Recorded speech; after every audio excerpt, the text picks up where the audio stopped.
جنات اور نظر بد کے اثرات سے سالک کی لطائف، نسبت اور باطنی انوار پر کیا کوئی نقصان، کمی یا فرق پڑتا ہے؟ جی بالکل پڑتا ہے۔ ذکر میں نقصان آتا ہے کیونکہ جب وہ جادو کی اثرات کے تحت آ جاتے ہیں تو سب سے پہلے جادو کا اثر یہ ہوتا ہے کہ اسے عبادت اور طاعت والے کاموں سے روک لیتے ہیں، نماز پڑھنے سے روک لیتے ہیں۔ جادو سب سے پہلے جب کر لیتے ہیں تو وہ جادو والے جب جادو کرتے ہیں تو اسے عبادت، تلاوت، کچھ پڑھنے سے روک لیتے ہیں تاکہ وہ رک جائیں کہ ان کا جادو ان پر اثر کرے۔ نماز نہیں پڑھیں گے تو جادو اچھی طریقے سے اثر کرتے جائیں گے، عبادت نہیں کرتے جائیں گے تو جادو اچھی طریقے سے اس پر اثر کرتے ہیں۔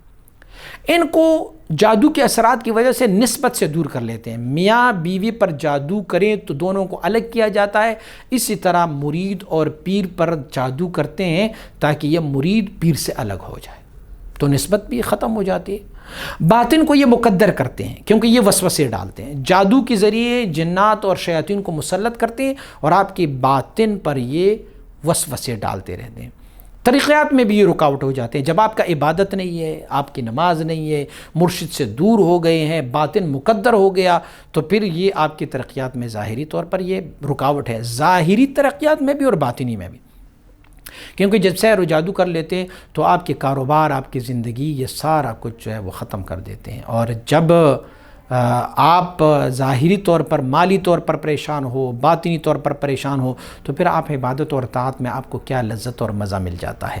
تو اسی لیے کوشش یہ کرنی چاہیے کہ نفی اس بات کثرت سے کر دینی چاہیے تاکہ جادو کا توڑ ہو جائے۔